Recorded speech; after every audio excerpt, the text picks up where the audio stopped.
শেখ হাসিনাকে সামনে নিয়ে এসে। আসসালামু আলাইকুম। হ্যালো বন্ধুরা, সবাই কেমন আছেন? আশা করি সবাই ভালো আছেন। আজকে শফিকুল ইসলাম মাসুদ বলছেন, ছোট ছোট সাদাবাজকে তারা ফলাও করে প্রচার করে, বড় বড় সাদাবাজকে তারা ঢেকে দিচ্ছে। এইটার নিচে বড় বড় হলমার্ক কেলেঙ্কারি এগুলো ঢেকে দিচ্ছে, শেয়ার বাজার কেলেঙ্কারি ঢেকে দিচ্ছে। ছোট সাদাবাজকে ফলাও করে তারা ঐক্য বিনষ্ট কইরা ফেসিবাদকে প্রতিষ্ঠার একটা তারা কাজ করতেছে। চলুন তার মুখেই শুনি। সুতরাং সেদিন বিডিআর বিদ্রোহ না, মূলত বিডিআর হত্যাকাণ্ড তারা পরিচালনা করেছে। এবং আপনাদের মনে থাকার কথা, সেই দিনের ঘটনার প্রেক্ষাপট ধরে যদি আজকে শেখ হাসিনাকে সামনে নিয়ে এসে বিচারে দাঁড় করানো যায়, তাহলে আমরা বুঝতে পারবো যে এই যে প্রতিদিন এখন আমাদের সীমান্তগুলোতে উত্তেজনা তৈরি করা হচ্ছে এবং অত্যন্ত পরিকল্পিতভাবে আমাদের প্রতিবেশী রাষ্ট্র অযথাই কিছু কথা আমাদের বিরুদ্ধে ছড়িয়ে দিচ্ছে। আমাদের আলু বন্ধ করে দিবে, আমাদেরকে পেঁয়াজ বন্ধ করে দিবে, আমাদেরকে রসুন বন্ধ করে দেবে, আমাদেরকে কাঁচামরিচ বন্ধ করে দেবে। হাস্যকর মনে হয় যে বাংলাদেশ 2024 সালের জুলাই আগস্টে জীবন বাজি রেখে গুলির মুখে দেশ এবং খুনি হাসিনার পদত্যাগ চেয়েছিলাম, সেখানে একটা দলই পদত্যাগ করেছে। শুধু তাই না, একটা আধিপত্যবাদেরও পতন হয়েছে। সেরকম একটা রাষ্ট্রকে এখন চাল ডাল তেল আর পেঁয়াজ রসুনের হুমকি দিয়ে আমাদেরকে দমিয়ে রাখাটা বোকামি ছাড়া আর কিছুই নয়। এরপরে আমি আপনাদের কাছে একটা কথা বিনয়ের সাথে বলি, দেখেন বর্তমান সময় একটা নতুন কিছু কিছু জায়গায় আমি মিডিয়ার একটা ইন্টেনশন খেয়াল করি যে কোথাও একটা ছোট চাঁদাবাজি ঘটনা ঘটেছে। এই চাঁদাবাজি ঘটনাটা কি বিগত 16 বছরের যত বড় বড় দেশ বিরোধী ষড়যন্ত্রমূলক, মানে শেয়ার বাজার লুট হয়েছে, বাংলাদেশের ব্যাংকগুলো শেষ করে দেওয়া হয়েছে, আমার তো মনে হয় অত্যন্ত পরিকল্পিতভাবে চাঁদাবাজির এই সূক্ষ্ম সূক্ষ্ম ঘটনাগুলো তুলে নিয়ে এসে শেয়ার বাজার লুটে বড় বড় ঘটনাগুলোকে কেউ কেউ পরিকল্পিতভাবে এগুলো আড়াল করতে চায়। আমি অত্যন্ত ব্যর্থহীন কণ্ঠে একটা কথা বলি, বাংলাদেশ জামাত ইসলামী এবং আজকে বাংলাদেশ জাতীয়তাবাদী দল, আমার বীর মুক্তিযোদ্ধা আব্দুল সালাম ভাই, আমরা একসাথে রাজপথে 2012 সালে, 13 সালে, 14 সালে আমাকে যখন মোহাম্মদপুর থেকে ডিবি বিপ্লব গ্রেফতার করে, তখন গ্রেফতার করে সাথে সাথে আমাকে জানতে চেয়েছিল যে আপনি ধানমন্ডি ঢুকলেন কি করে। আমি জানতে চাইলাম আপনি এটা কি বললেন, ধানমন্ডি কি বাংলাদেশের বিচ্ছিন্ন কোনো দ্বীপ? এখানে ঢোকা যাবে না কেন? বলছে এখানে একটা পিঁপড়া ঢুকলেও আমাকে বলতে হবে, একটা পিঁপড়া বের হলেও আমাকে জানাতে হবে। আমি বললাম আমার তো এটা জানা নেই যে বাংলাদেশ থেকে ধানমন্ডিকে বিচ্ছিন্ন করে দেওয়া হয়েছে, অথবা বাংলাদেশ থেকে ধানমন্ডি স্বাধীন আছে, অন্যান্য সমস্ত এলাকা পরাধীন করা হয়েছে, অথবা অন্যান্য সব এলাকা স্বাধীন আছে, ধানমন্ডিকে পরাধীন ঘোষণা করা হয়েছে, অথবা এটা ভারত কিংবা অন্য রাষ্ট্রের অঙ্গরাজ্য হিসেবে ঘোষণা করা হয়েছে, এটা আমার জানা ছিল না। সেই সময়ের আন্দোলনে আমরা যারা কাজ করেছি, অত্যন্ত সুপরিকল্পিতভাবে পিছন থেকে, ডানে থেকে, বামে থেকে, আমাদের পার্শ্ববর্তী রাষ্ট্রগুলো থেকে জাতীয় ঐক্য বিনষ্ট করার জন্য ক্ষুদ্র ক্ষুদ্র ইস্যুগুলো তৈরি করে কেউ কেউ বৃহত্তর ইস্যুগুলোকে আড়াল করার সুপরিকল্পিত চেষ্টা চালিয়ে যাচ্ছে।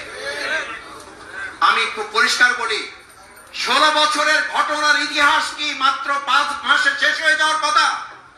16 বছরের ঘৃণ্য ন্যাক্কারজনক ঘটনা কি 5 মাসে ইতিমধ্যে কবর রচনা হয়ে যাওয়ার কথা? আমাদেরকে 16 বছরের ইতিহাস ভুলিয়ে দিয়ে 5 মাসের ইতিহাসে আমাদেরকে ঢুকিয়ে দিতে বাধ্য করছে যারা, তাদের বিরুদ্ধেও লড়াই আমাদের করতে হবে। আমাকে মাঝে মধ্যে জিজ্ঞেস করে, কেউ কেউ বলে ভাই অমুক জায়গায় এটা ঘটেছে, ভাই অমুক জায়গায় এটা ঘটেছে। কে? বহু জায়গায় এটা প্রমাণিত হয়েছে।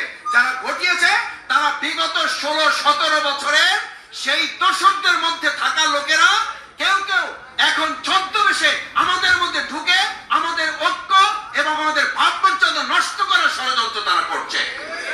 আমি আর একটা কথা বলি, আমার সম্মানিত ভাই এবং বোনেরা, আজকে চেতনা বাংলাদেশ, আমি এটাও পরিষ্কার করতে চাই, বাংলাদেশের স্বাধীনতার সার্বভৌমত্ব এবং এটাকে সামনে দিকে এগিয়ে নিয়ে যাওয়ার লক্ষ্যে আমরা যারাই কাজ করছি, তাদের প্রথমে এটা ভাবতে হবে যে এই আওয়ামী লীগকে ছাত্রলীগ নিষিদ্ধ করা হয়েছে।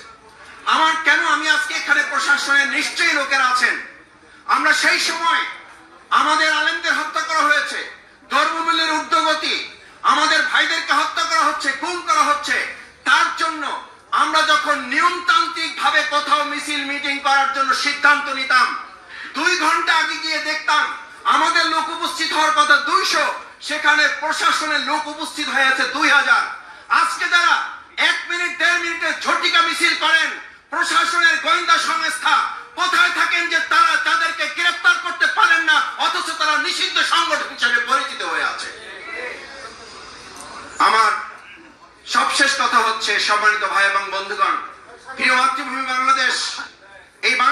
অর্জিত 2024-এর জুলাই আগস্টের যে একটা ঐক্যবদ্ধ আন্দোলনের ভিত্তিতে জাতীয় ঐক্য বিনির্মাণ হয়েছিল, সেই ঐক্যকে বিনষ্ট করার জন্য, সেই ঐক্যকে ভেঙে দেওয়ার জন্য আজকে ছোট্ট ছোট্ট ইস্যুগুলোকে আমাদের সামনে বড় করে তুলে আমাদের বিগত 17 বছরের শেয়ার বাজার কেলেঙ্কারি, আমাদের ব্যাংকগুলো ডাকাতি করা, আমাদের দুর্নীতির আকণ্ঠ নিমজ্জিত একটা রাষ্ট্রের যেই সমস্ত লোকেরা আমাদের এখন বলা হয়, আমরা দেখি শেখ হাসিনা সে নিজে পদত্যাগ করেছে, আর একজন তার পরিবারে সে তার স্বামীকে পদত্যাগ করেছে, আর একজন স্ত্রী তার স্বামীকে পদত্যাগ করেছে, আর একজন বিদেশে বসে তার পদ থেকে সে পদত্যাগ করতে বাধ্য হয়েছে, আর একজন সে তার বিদেশে আরেকটা সংস্থার পদত্যাগের জন্য প্রক্রিয়াধীন আছে। এটা পুরো একটা পদত্যাগী পরিবার হিসেবে গোটা বিশ্বে এখন পরিচিতি পেয়েছে। সুতরাং সেরকম একটা পরিবারকে আজ আমাদের মাথায় রাখতে হবে, শুধু ছাত্রলীগ নয়, আওয়ামী লীগকেই চূড়ান্ত ভাবে তাদেরকে নিষিদ্ধ করে একটা চেতনার বাংলাদেশ বিনির্মাণের জন্য আমাদেরকে সিদ্ধান্ত গ্রহণ করতে হবে।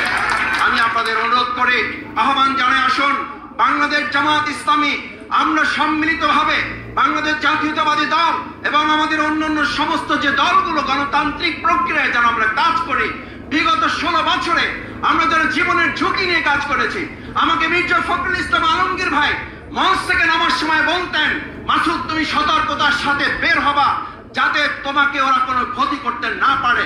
আমি এটা আমার কথা বলছি এই কারণে নয় যে আমার 3 বার যখন জেল থেকে বের করে আমাদেরকে আবার হাত পা বেঁধে ফেলে রাখা হতো, 7 দিন 5 দিন 9 দিন 10 দিন পরে আমাদেরকে আবার কোর্টে চালান দেওয়া হতো। হাস্যকর মনে হতো, বলতো যে গতকাল রাতে রামপুরা ব্রিজ থেকে তাকে গ্রেফতার করা হয়েছে।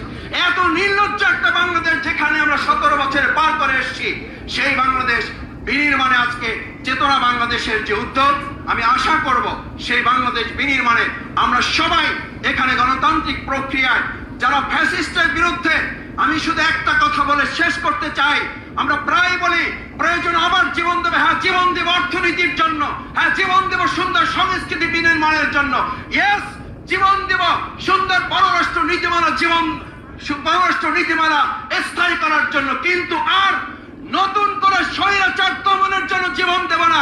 এমন একটা রাষ্ট্র বিনির্মাণ করব যেখানে আর কোন স্বৈরাচারী জন্ম নেওয়ার মাথা উঁচু করে দাঁড়াবার ঘোষণা করতে পারবে না। কেন আমাদেরকে বারবার জীবন দিতে হবে? কেন আমাদের 53 বছর পরে এসে বলতে হবে এই দেশকে আবার স্বাধীন করতে হবে? আমাদের প্রত্যেকের জীবনের মূল্য আছে। সুতরাং আসুন চেতনা বাংলাদেশে বাংলাদেশ জামাত ইসলামী সেরকম একটি রাষ্ট্র বিনির্মাণ করতে চায় যেই দেশে আর ফ্যাসিস্ট স্বৈরাচারী কোন মানুষ, কোন সরকার, কোন ব্যক্তি, কোন গোষ্ঠী আগামী দিন আর মাথা উঁচু করে দাঁড়াতে পারবে না।